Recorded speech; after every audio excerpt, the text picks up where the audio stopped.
नमस्कार, मैं हूं ब्रजेश चौक से और आप देख रहे हैं हमारा खास कार्यक्रम अटेंशन। और अटेंशन में चर्चा होगी सहकारिता पर ध्यान, क्या है प्लान। जी हां, अब गांवों की तस्वीर बदलेगी और इसकी कमान संभालेगी सहकारी समितियां। खाद, बीज और कर्ज से आगे बढ़कर अब पैक्स पेट्रोल पंप भी चलाएंगी और गैस एजेंसी भी, यानी गाँवों में अब सुविधाओं का सुपर मार्केट तैयार हो रहा है। दरअसल भोपाल में राज्य स्तरीय सहकारिता सम्मेलन में गृह मंत्री अमित शाह ने ये बड़े ऐलान किए तो सीएम डॉक्टर मोहन यादव ने दुग्ध उत्पादन को लेकर नया लक्ष्य रखा है और कहा है कि सरकार कामधेनु गोपालन योजना भी शुरू कर रही है। अब सहकारिता पर बीजेपी का इतना फोकस कई सवाल भी खड़े कर रहा है। क्या बीजेपी सहकारिता के सहारे खुद की एक टीम तैयार कर रही है और क्या सहकारिता पर ध्यान देने से किसानों की आय भी बढ़ेगी? आज चर्चा इन्हीं सवालों के आसपास करेंगे, लेकिन पहले देखिए ये रिपोर्ट।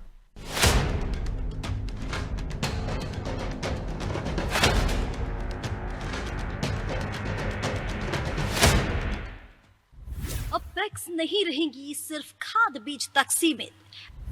गांव-गांव में सहकारिता करेगी बड़ा नवाचार घोषित।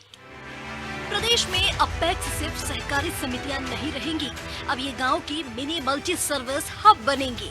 Petrol pump, gas agency, Jan Aushadhi केंद्र, रेल टिकट बुकिंग सब इनके जरिए होगा, यानी गांव की जरूरतें गांव में ही पूरी होंगी।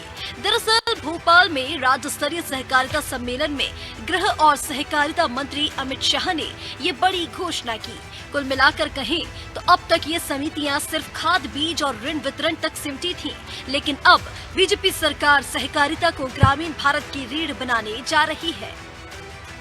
पैक्स अब फर्टिलाइजर का डीलर भी बनेगा, पैक्स पेट्रोल पंप भी चलाएगा, पैक्स गैस का वितरण भी करेगा, पैक्स हर घर नल का जो योजना है इसका व्यवस्थापन भी करेगा।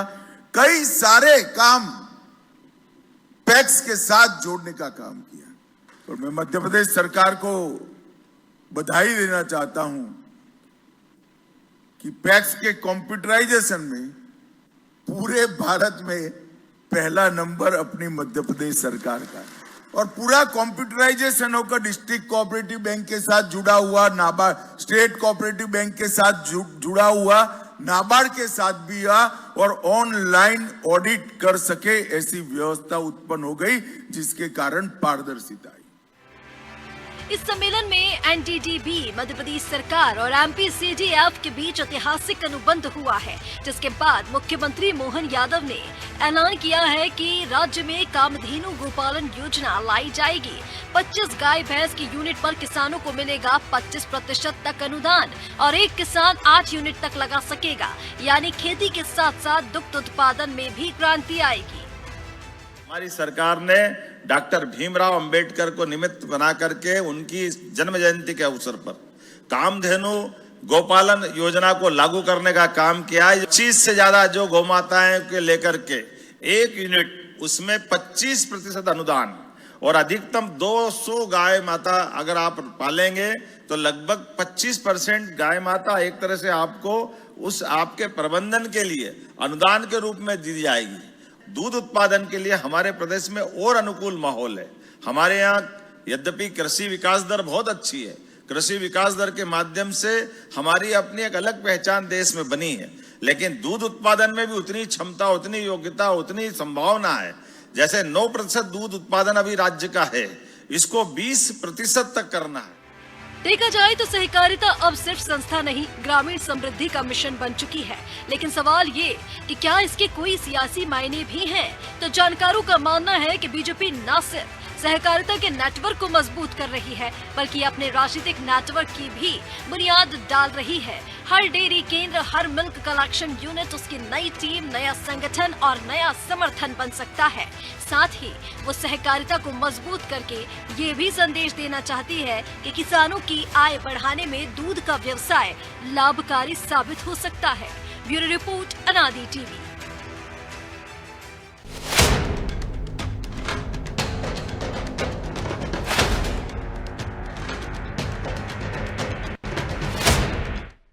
इस मुद्दे पर चर्चा शुरू करें और चर्चा में हमारे साथ मौजूद हैं वरिष्ठ पत्रकार सुरेश शर्मा और हमारे सहयोगी प्रभु पटेरिया। शर्मा जी, बहुत बहुत स्वागत है और शुरुआत भी हमेशा की तरह आपसे ही करेंगे। जी। अमित शाह जी आए थे, केंद्रीय गृह मंत्री बड़े बड़े ऐलान करके चले गए। इसके पीछे क्या मकसद है? क्या कोई कैडर तैयार करना चाहती है बीजेपी? सहकारिता के माध्यम से अपना वोट बैंक मजबूत करना चाहती है? क्या मकसद हो सकता है? और देखिए, जब होम मिनिस्टर को सहकारिता मंत्रालय का प्रभार नरेंद्र तोमर जी से लेकर के दिया गया था, तभी ये समझ में आ गया था कि बहुत कुछ बड़ा होने वाला है। और भारत की जो अर्थव्यवस्था में सुधार की योजना बीजेपी सरकार की या मोदी जी की विशेष रूप से है, उसमें औद्योगिकीकरण के साथ सहकारिता का भी एक योगदान होना चाहिए। और सहकारिता के योगदान की बात जब भी हम सब लोग करेंगे, तब ये बात उसमें स्पष्ट हो जाती है कि गांव को, खेत को, खलियान को, कृषि उत्पादन को और इन सबको हम जोड़ेंगे, तब जाकर के सहकारिता का मतलब निकलेगा। आप एक चीज देखिए कि महाराष्ट्र में सहकारिता के निमित्त चलने वाली शुगर मिल्स, वो लगातार लाभ में रही, लगातार हुई। लेकिन अन्य क्षेत्रों में जहां भी स्वयं के प्रबंधन में जो सहकारी मिलें चली हैं, चाहे अपने यहाँ की बात हो उत्तर प्रदेश की, चाहे अन्य मध्य प्रदेश की भी 3-4 मिलें थी, वो सब बंद हो गई। लेकिन सहकारिता के क्षेत्र में मध्य प्रदेश की 3 मिलें बंद होने का एक अलग कारण है, उसको प्रभु जी जानते हैं। लेकिन मैं ये कहूंगा कि सहकारिता के माध्यम से ग्रामीण अर्थव्यवस्था में एक तेजी से सुधार की योजना है। आप कृषि को लाभ का धंधा बनाने में लगे हुए थे, तो आपको जब तक कृषि उत्पादन और पशुधन की बढ़ोतरी जब तक नहीं करेंगे, जब तक आपको लाभ नहीं होने वाला। क्योंकि आप ये देखिए, मैंने मेरे गांव के अंदर यदि देखा तो किसी के ने जैसे एक भैंस है या गाय है, तो उसका जो बच्ची यानी महिला पक्ष जो उसका कह सकते हैं, पाड़ी कह सकते हैं, हमारे यहाँ बोलते हैं उसको, तो उसको जो है रख करके और उस गाय को, भैंस को जो है बेच दिया गया। और 1 साल उसकी चराई खिलाई पिलाई करने के बाद वो अगले साल जो है फिर जो है जो मुफ्त में पैदा हुई थी, वो अगली साल 60 से 1 लाख रुपया, 60,000 से 1 लाख रुपए देने के लायक बन जाती है। तो ये जो उत्पादन है, ये जो बढ़ोतरी है, इसका बड़ा लाभ मिलता है। दूध का उत्पादन मध्य प्रदेश में सहकारिता का विस्तार कम है, जैसा अभी हमने सुना है कि 7% से 9% से थे, इतना कर देंगे, 20 कर देंगे। इसका मतलब ये हो गया कि हमने पूरे मध्य प्रदेश को सहकारिता के इस आंदोलन से, दुग्ध उत्पादन के आंदोलन से, दुग्ध क्रांति से नहीं जोड़ा है। इसका मतलब धीरे धीरे करके हम जोड़ेंगे और उसका परिणाम निकलेगा कि जो सहकार, एक तो ये इसका सामान्यतः फार्मूला हो गया। दूसरा, आप जैसे मान लो उन्होंने बड़ा इशारा कर दिया कि पेट्रोल पंप और गैस एजेंसियां और ये सब भी सहकारी संस्थाओं के माध्यम से खुलेंगे। तो आप एक बात पर नजर मारिए, धीरे धीरे करके जो ये निजी लोग लेकर के बैठे थे गैस एजेंसियां, और इनका सहकारीकरण करने की बात हो जाएगी। भाजपा के शासनकाल से पहले कांग्रेस के शासनकाल में गैस एजेंसियां सारे कांग्रेस के नेताओं ने रखी थी। ये अलग बात है कि वो कांग्रेस के नेता भाजपा में आ गए और उनकी संरक्षण हो जाएगा। लेकिन आप गौर कर लीजिए, एक एक नजर मारिए, सारे भोपाल का ही देख लीजिए आप।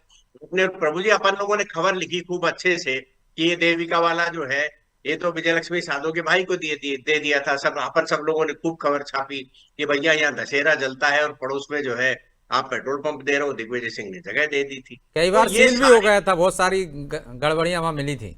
हाँ, गड़बड़ियां। तो ये कुल मिलाकर के कि ये जो व्यवसाय, ये भी सहकारी संस्थाओं के पास जाएगा। तो सहकारी संस्थाएं जिनको कहते हैं ना, चुरकटियाई करने की बजाय बड़ा काम करने लग जाएंगी, और बड़ा काम करने से उनके जो हल्के काम करने की मानसिकता है वो ऑटोमेटिक खत्म हो जाएगी। लेकिन आप ही तो खुद बता रहे हैं ना कि कुछ बंद हो गई हमारे यहाँ, तो लगता है कि सफल हो जाएंगे? नहीं, निश्चित रूप से। देखिए, आप उसको समझिए। मैं दोनों मेरे मित्रों को ध्यान में दिला रहा हूं, आप नितिन गडकरी जी को पढ़िए। नितिन गडकरी का मतलब ही सहकारिता आंदोलन है। और नितिन गडकरी किसी को नौकरी न दे, सहकारी आंदोलन में उसको डाल करके और खाने पीने लायक बना देने वाला व्यक्ति है। तो आप उसको समझिए क्या है। जो सड़कें बन रही हैं, ये सब सहकारी कंसेप्ट है कि भाई आप लोगों की जेब से धीरे धीरे टोल के नाम पे पैसे निकाल लीजिए, और लाखों करोड़ों रुपया जो है आपको 1 साल में होना था, आपने 2 साल के लिए टोल चला दिया, तो आपके पास इतना आ गया कि ये एक सहकारी मानसिकता का है। और सहकारी में इकट्ठा करना और बांटना दोनों चीजें हैं। तो आप सहकारी का मतलब ये हो गया कि 15 लोग, 20 लोग, 50 लोगों का एक समूह बनेगा और सब मुनाफा कमाएंगे। तो ये एक बहुत जबरदस्त, और हमारी एक्चुअल वास्तविक भारत की अर्थव्यवस्था ही सहकारिता है। ये जो अर्थव्यवस्था मनमोहन सिंह जी और ये जो लेकर के आए बाकी लोग जो है, ये एक अलग किस्म की है जिसको आज फलीभूत हो रहे हैं। आप एक चीज को प्रभु जी याद करिए कि अटल जी को जब पोखरण किया था तो अमेरिका ने हम पर प्रतिबंध लगाए थे। तो अटल जी ने ये कहा था कि हमारा देश जो है वो कर्ज ओरिएंटेड अर्थव्यवस्था पर आधारित नहीं है, हमारी यहाँ बचत ओरिएंटेड अर्थव्यवस्था है। हमारे देश की गृहिणी यदि अपना पैसा निकाल करके देंगे तो अमेरिका का सेंसस जो है हमारे ऊपर कोई काम नहीं आने वाला। लेकिन दुर्भाग्य से मनमोहन जी के बाद जो खुली अर्थव्यवस्था आई उसमें कर्ज आधारित हो गई। आज हम अपनी सुविधाओं को हमें विलासिता की तरफ कर्ज के आधार पर बढ़ाया जा रहा है। ये सहकारिता का कंसेप्ट नहीं है। सहकारिता का कंसेप्ट ये है कि यदि मैंने एक अखबार निकाल दिया तो 20 मित्रों को उसमें पार्टनर बना लिया, जो भी कमाएंगे वो 20 मित्र बांट लेंगे, तो 20 लोगों का घर चलेगा, ये सहकार है। तो ये जो सहकारिता का कंसेप्ट जो मोदी सरकार अब अमित शाह जी के माध्यम से या मोहन यादव जी के माध्यम से देश प्रदेश में लागू करना चाहती है, वो एक इतना जबरदस्त इंपैक्ट डालने वाला है। और पॉलिटिकली कह करके मैं अपनी बात समाप्त करता हूं कि इसका निश्चित रूप से राजनीति में हमारे सुभाष यादव जी की तीसरी 3 लोग जो है सांसद और विधायक बन गए, सहकारिता के नाम पर पूरी उनका खेल चला है। तो ये जो सहकारिता का जो है, अच्छा आप गुजरात का सहकारिता आंदोलन तो सर्वाधिक सफल सहकारिता अमूल डेयरी वाला सबसे ज्यादा सफल सहकारिता आंदोलन है। इसलिए यदि वही कंसेप्ट हमने देश भर में चालू कर दिया और देश में एक एक अमूल डेयरी दे दी तो हमारा किसान भी संपन्न हो जाएगा, हमारा गरीब आदमी जो है उसको रोजगार उत्पन्न होगा और एक बहुत अच्छी व्यवस्था आ जाएगी। तो प्रभु जी सिर्फ इतना ही मकसद है कि किसानों की आय दोगुनी करना है, और आपको लगता है कि सफल हो जाएगा? क्योंकि महाराष्ट्र में हमने सफलता देखी है, गुजरात में देखी है, मध्य प्रदेश में आपको लगता है? क्योंकि सुभाष यादव ने भी शुरुआत की थी, उनको सहकारिता का फहुदा कहा जाता है, उन्होंने बहुत मेहनत की थी, या सिर्फ वोट बैंक के लिए सब कुछ किया जा रहा है? देखिए ब्रजेश जी, मध्य प्रदेश में सहकारी समितियां, प्राथमिक सहकारी समितियां जो कृषि पैक्स जिसको कहते हैं, प्राथमिक कृषि सहकारी समितियां, जिसके जिक्र अमित शाह जी भी कर रहे थे, वो पहले से हैं, सक्षम है, उनको जो काम है वो अपने दायित्व का निर्धारण कर रही है। यदि पैक्स नहीं होती तो आज भी प्रदेश में 2 फसल जो ले रहे हैं किसान वो नहीं ले पाते, क्योंकि उसको समय पे ना खाद मिलता ना बीज मिलता। ये वही समितियां हैं जो बांटने का काम करती हैं, इन्हीं से वो जो है खाद बीज उठाता है, फिर जब वो जो फसल आती है उसके बाद वो चुकाता है, फिर आगे का काम करता है। ये बैंक बहुत निचले स्तर पर ये काम, बैंकिंग का काम करती हैं, उनके साथ विपणन का काम करती हैं। ये बहुत समय से चली आ रही है। ये जरूर है कि मध्य प्रदेश राज्य में सहकारी आंदोलन बहुत मजबूत स्थिति में था, जो श्री शर्मा जी ने बताया। सुभाष यादव के ज़माने में एक बड़ा बूम था सहकारिता का। बीजेपी की सरकार आई तो शुरुआत में इस पर अच्छा फोकस किया गया, सहकारिता के चुनाव हुए, उसके बाद हमारे यहाँ आज की तारीख में हम कहें तो मध्य प्रदेश का सहकारी आंदोलन केवल कागजी रह गया है। केवल तो उस विभाग को ही लूप लाइन समझे जाने केवल लगा। नोटिस, मतलब आपकी समिति है तो केवल आप पे कार्रवाई होनी है, आपको नोटिस है, ऑडिट कराना है, जवाब देना है, यही होता है, इसके अलावा कुछ नहीं होता है। और जो मुख्यमंत्री जी खुद अपने कई भाषणों में कह चुके हैं कि उन्हें जब एक हाउसिंग सोसाइटी बनाई थी और उसको लेकर बड़े परेशान हुए, भोपाल तक आना पड़ा, फिर उन्होंने जो मंत्री जी से फ़ोन कराया तब जाके उसका रजिस्ट्रेशन हुआ, फिर उन्होंने पल्ले ही झाड़ लिया कि इसमें तो पढ़ना ही नहीं है। तो इस तरीके की स्थितियां जो सहकारिता को लेकर प्रदेश में हैं उसमें बदलाव की ज़रूरत है, उसकी कोशिश भी की जा रही है। ये बड़ी बात है कि जो सिर्फ खेती का खाद बीज बांटने तक जो समितियां थी उसको अब उससे जोड़ा जा रहा है जहां पे जरूरत है। आज जब ये समितियां थी उस जमाने में गांव में मोटरसाइकिल, स्कूटर, ट्रैक्टर नहीं हुआ करते थे। आज हर घर में मोटरसाइकिल है, हर किसान बैल छोड़कर जो है ट्रैक्टर से खेती करता है, सारी चीज़ों पर वो जो है बिजली या ईंधन आधारित हो गया है। तो स्वाभाविक तौर पर वहाँ पर पेट्रोल पंप की जरूरत उसको अपने पास में है। तो यदि समितियाँ पेट्रोल पंप चलाएंगी तो निश्चित तौर पर, चूंकि अब जो है हर गांव में तो पेट्रोल पंप कोई प्राइवेट आदमी जाकर खोलेगा नहीं, उसके लिए फ्रूटफुल नहीं होगा, उसको फायदा नहीं होगा, जितनी लागत आएगी। समितियों के माध्यम से ये काम हो सकता है। इसमें धीरे धीरे थोड़ी थोड़ी आय उनको होगी और उसमें बहुत सारे एस्पेक्ट उन्होंने जोड़ दिए। आप ये देखिए जो लोक सेवा गैस एजेंसियां और पेट्रोल पंप उतने फायदे के धंधा नहीं बचे ना। ब्रजेश जी, गैस एजेंसियां हैं गांव में। आप ये मान के चले कि हर 5-6 गांव के बीच में एक गैस एजेंसी है जो सरकार ने ही दे रखी है। सरकार ने खोला था उस क्षेत्र को और उसके लिए अलग अलग वर्गों के लिए गैस एजेंसियां खोली गई। अब ये काम ये समितियां भी करेंगी। ये हो गया, ये नहीं हो रहा कि वो जो है वो बंद हो जाएंगी। ये समितियां भी ये काम करेंगी, इनकी आय बढ़ेगी। 4 सिलेंडर बेचें, 10 बेचें, लेकिन आय बढ़ेगी। ये लोक सेवा गारंटी केंद्र का काम भी करेंगी, जो वो अभी हम अमित शाह जी को सुन रहे थे कि आप बिजली का बिल भरना है तो वहाँ चले जाइए, आपको संपत्ति कर भरना है तो वहाँ चले जाइए, आपको रेलवे का टिकट लेना है तो उसका लिए भी वो कियोस्क हो गया। तो इस तरीके से कियोस्क की तरह काम करेगी समिति, तो स्वाभाविक तौर पर ये अब इतना काम करेगी दिन भर। अभी तो जो है साल में आप भी खेती किसानी से जुड़े हुए हैं, समिति का दफ्तर खुलता कब है? खाद बीज बांटने के समय, बाकी समय तो नाम मात्र के लिए खुलता है या बंद रहता है। अब वो जो है दिन भर खुला रहेगा, तो स्वाभाविक तौर पर वहाँ कुछ ना कुछ काम होगा, तो कुछ रोजगार भी जनरेट होगा। ये इसका एक पक्ष है ब्रजेश जी। अब सरकार का दूसरा पक्ष ये है, सबसे बड़ी बात है कि देश में केंद्र सरकार को पहली बार सहकारिता विभाग अलग से बनाने की जरूरत पड़ी और अमित शाह को उसका जिम्मा देने की जरूरत पड़ी, तो इसके पीछे राजनीतिक मंतव्य बहुत बड़ा है। बीजेपी का पूरा कॉन्सेप्ट अंत्योदय का कॉन्सेप्ट है, और अंत्योदय का मतलब ही है पैक्स के जरिए वो अंतिम व्यक्ति को खाद बीज दे रहे थे। अब वो सब उसके जरिए सरकार जो है अंतिम व्यक्ति तक जुड़ने वाली है। अब उसको ये पता चलेगा कि वो जो खाद ले रहा है तो मोदी जी की सरकार दे रही है, वो जो रेलवे का टिकट ले रहा है तो वो मोदी जी की सरकार उसके गांव में उपलब्ध करा के दे रही है। इसके जरिए वो अंतिम व्यक्ति को राजनीतिक तौर पर भी कहीं ना कहीं वहां से जोड़ना चाह रहे हैं, अपने विचारधारा से या कहें वो उस तरीके से, तो उसका फायदा जो है राजनीतिक तौर पर उठाया जाएगा। और जो अभी सुरेश शर्मा जी ने बताया, महाराष्ट्र इसका सबसे बड़ा उदाहरण है। शरद पवार देख लीजिए, सहकारिता के पुरोधा है। गोपीनाथ मुंडे को देख लीजिए, उनकी शुगर मिलें थी, वो भी सहकारिता के बड़े नेता थे। नितिन गडकरी का तो पूर्ति अपने आप में एक बहुत बड़ा सहकारी मूवमेंट अपने आप ही है, वो जिसको वो खुद छुपाते नहीं, खुद ही बताते रहते हैं सब जगह जाकर। तो निश्चित तौर पर वो सहकारिता के जरिए जिस तरीके से वहाँ की राजनीति में शरद पवार काबिज रहे इतने सालों तक, तो सहकारिता के जरिए उनको हटाने का काम बीजेपी के नेताओं ने किया, उसी क्षेत्र में उनको आना पड़ा। तो सहकारिता के जरिए बीजेपी अब वहां तक जड़ें बनाने की कोशिश करने वाली है जहां पर वोट बैंक है। जैसे लाडली बहना योजना है, उसका पैसा जिसको मिल रहा है वो लाभार्थी वोट डालने गई ना, हमने देखा मध्य प्रदेश में सर्टिफाइड है वो, महिलाओं का वोट बढ़े। तो वो पैस के जरिए जब आप उनको लाभ देंगे, जब किसान की आय बढ़ेगी, ग्रामीण की आय बढ़ेगी, उसको कुछ ना कुछ हिस्सा उसका मिलेगा, तो निश्चित तौर पर उसको लगेगा कि आने वाले 10 साल 20 साल बाद और ज़्यादा मुझे इजाफा होगा आय का। तो वो कहीं ना कहीं बीजेपी की उस विचारधारा से जुड़ने वाला है, वोट बैंक उधर जाने वाला है उसका, जो सरकार चाहती है, जो काम करके दे रही है। तो दिल्ली से चली हुई गाड़ी जो है अब गांव में किसी किसान के घर पर या गरीब आदमी के घर तक पहुंचने वाली है।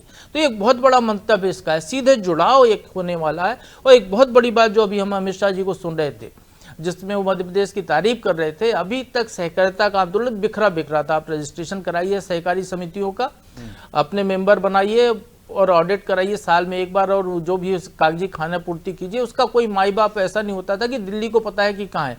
अब उनने जो है कंप्यूटराइजेशन करके सारी समितियों का अब ये पता है कि एक एक सदस्य का डाटा केंद्र सरकार के पास है।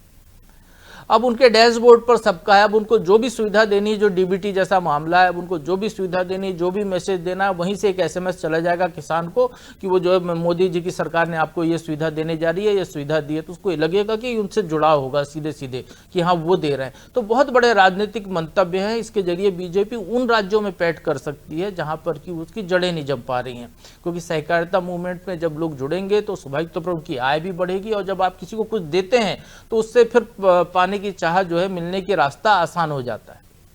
लेकिन सुरेश जी, सबसे ज्यादा फायदा तो राजनीतिक दलों को मिला। यदि शरद पवार को फायदा मिलता है, नितिन गडकरी को फायदा मिलता है, मध्य प्रदेश में आप ही ने कहा है कि सुभाष यादव को फायदा मिलता है, तो जनता से ज्यादा तो राजनीतिक हित ज्यादा दिख रहे हैं उसमें, किसानों से ज्यादा तो राजनीतिक लाभ ज्यादा दिख रहा है।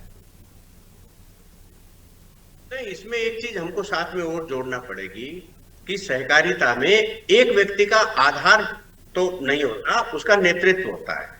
बाकी लोग तो सहकारी समिति के सदस्य जो रहते हैं, काम करने वाले कामगार मजदूर रहते हैं, या अन्य प्रकार की व्यवस्थाएं देखने वाले लोग होते हैं, उन सबको उसका लाभ मिलता है। सहकारिता का आनंद ही यही है कि वो एक व्यक्ति पर केंद्रित नहीं होती, एक व्यक्ति उसका नेता हो जाता है, और वो नेता राजनीतिक घुसपैठ भी तो ज्यादा हो जाती है ना उसमें। नहीं, मैं वही कह रहा हूँ, पॉलिटिकली लाभ लेता है वो, क्योंकि उसको मालूम है कि उसके पास नेटवर्क जो है मतदाताओं तक पहुंच गया, उसका नेटवर्क, वो एक उसका बेनिफिट है। यही शरद पवार जी ने उठाया, यही जो है बाकी जिनके नाम हमने लिए इनने उठाया। तो ये पॉलिटिकल लोगों का जो सहकारिता आंदोलन है, उनने उनका बेनिफिट लोगों को भी दिया है और खुद भी लिया है। सुभाष यादव जी के साथ एक बड़ी बात रही है कि सुभाष यादव जी ने पूरा का पूरा दोहन किया है। उन्होंने नेटवर्क तैयार नहीं करा, उन्होंने उसको पारिवारिक पृष्ठभूमि का जो है सहकारिता आंदोलन बना के रख दिया। और अपेक्स बैंक के अंदर जो उनका एक प्रकार का साम्राज्य चलता था, उस साम्राज्य को हम तो चक्षुदर्शी हैं, हमने ये देखा है कि उनके बिना कुछ नहीं होने जाने वाला। तो बाद में ये जो बाकी जो बीजेपी के नेताओं ने जो उनको टक्कर दी, और भंवर सिंह शेखावत और ये सब, जो भंवर सिंह जी आजकल तो खैर कांग्रेस के ही विधायक है, लेकिन उन्होंने बड़ी चक्कर दी और इस आंदोलन को भाजपा का आंदोलन बनाने की पूरी कोशिश की। तो सहकारिता आंदोलन एक ऐसा की पॉइंट बनने वाला है आने वाले समय में। देखिए, दो चीजें बड़ी स्पष्ट है। आप इस राष्ट्रवाद को कितने दिन तक बनाओगे? अब मुर्शिदाबाद में यदि मान लो हिंदू समाज की कटाई हो रही है और उनको मारा जा रहा है, तो इसका ये होगा कि भाई हिंदू समाज जो है थोड़े दिन के लिए और भाजपा के पक्ष में चला जाएगा। पर ये तो स्थायी चीजें नहीं है ना। स्थायी चीजों में कन्वर्ट करने के लिए सहकारिता की बातें करना, बाकी की अन्य जो है प्रोग्रेसिव बातें करना, बाकी की जो है छोटे छोटे उद्योग लगाने के लिए प्रेरित करना, आपकी आय सोर्स ऑफ इनकम के लिए जो है आपको नौकरियों का सहारा नहीं लेना पड़े, इस टाइप की बातें करना, ये जो पैरेलल में काम बढ़ा करके जो भारतीय जनता पार्टी स्थायित्व बना रही है। और एक प्रभु जी ने बहुत अच्छी बात कही अभी कि आपने उपभोक्ता को बीजेपी के साथ कनेक्ट कर लिया। ये सारी चीजें जो है पॉलिटिकल लीडरशिप की को गेन करने की पहले भी कांग्रेस करती थी कि आदिवासी अंचलों में सब लोग जानते थे कि इंदिरा गांधी थी। अब इंदिरा गांधी कब आदिवासी बनी थी, कब जो है वहां उस मोहल्ले में गई थी? नहीं गई थी, लेकिन लोग जानते थे कि इंदिरा गांधी थी। आज लोग ये जानते हैं कि इस देश का कोई भी व्यक्ति यदि ढंग का काम कर रहा है तो उसका नाम नरेंद्र मोदी है। ये इनकी पब्लिसिटी के माध्यम से जनता के बीच उतारा गया स्लोगन है। इस स्लोगन के लिए आप नाराज हो जाइए या राजी हो जाइए, आपको तो अगली बार जिस तरह से लाडली बहना ने इस बार कमाल किया, इस बार आपको लगता है अगली बार सहकारिता आंदोलन काम करेगा? एक चीज बीच में बोलूं मैं, एक प्रभु जी देखना, आप गुजरात में अधिवेशन हुआ कांग्रेस पार्टी का, शशि थरूर साहब ने 100 बातें कही। उन्होंने 2 बातें बड़ी महत्वपूर्ण बोली है जिनको पॉइंट आउट करके हमने निकाला है। पहला, उन्होंने ये कहा कि भारत की पॉलिटिक्स जो है वो चीन और जॉर्ज सोरोस की पटकथा से नहीं चलती, ये आपको बदलना पड़ेगा। दूसरा, नेगेटिविटी आप मत लाइए। अब दिन भर जो अडानी अंबानी और मोदी जी इनको गाली निकालते रहते हो, इससे वोट नहीं मिलने वाला। वोट कब मिलेगा? जब नीतिगत रूप से नरेंद्र मोदी और अमित शाह की जोड़ी जो देश में एक कंसेप्ट पेश कर रही है, उसका विकल्प और बेहतर विकल्प आप बताओगे, तब आपको लोग पसंद करेंगे। और दूसरा, उन्होंने ये कहा कि आप उसके एग्जीक्यूशन का तरीका बताओगे कि हम ये विकल्प तो है हमारा, लेकिन इसको करेंगे ऐसे। अब आपने खटाखट बोल दिया। काय का खटाखट? चवन्नी जेब में नहीं है, काय का खटाखट हिमाचल में करो ना। तो ये जो कंसेप्ट था, आप लाइए योजना बीजेपी वाले लाडली लक्ष्मी योजना लेकर के आए शिवराज जी के माध्यम से, लेकिन आप तंगी पा रहे होंगे, हो सकता है उनकी अर्थव्यवस्था चौपट हो रही होगी, इसके बावजूद भी कंटिन्यूटी तो पूरे देश में है उसकी। उन्होंने कहा कि हमसे गलती भी यदि मान लो हो गई होगी, तब भी हमने काम तो करके बता दे तो रहे हैं हर महीने। तो ये जो कंसेप्ट है उसके एग्जीक्यूशन का पार्ट जब तक आप नहीं बताओगे, ये सबसे बड़ी चीज है। और सहकारिता का आंदोलन इन्हीं सब बातों को नितांत नजदीक ले जा करके और जो है सफलता की। लेकिन शशि थरूर, क्या बहुत सारे लोग ऐसा कह चुके हैं कांग्रेस को, लेकिन सुनती कहाँ है? वो तो नेगेटिव बातें ही ज्यादा कर रही है। लेकिन माफी चाहता हूं क्योंकि समय की बात है, इसलिए चर्चा को यहीं विराम देना होगा। आपका बहुत बहुत धन्यवाद। तो सहकारिता के माध्यम से निश्चित तौर पर बीजेपी अपने वोट बैंक को साधना चाहती है। वो एक वोट बैंक तैयार करना चाहती है, अंतिम व्यक्ति तक पहुंचना चाहती है, ताकि और मजबूत हो सके। जिस तरह से लाडली बहना योजना के जरिए, वो सब सहकारिता के जरिए वो अपनी पकड़ मजबूत करना चाहती। ये तो आने वाला समय बताएगा कि वो कितनी सफल हुई या असफल हुई। फिलहाल अटेंशन में आज इतना ही। मुझे दीजिए इजाजत और आप देखते रहिए अनादि टीवी। नमस्कार।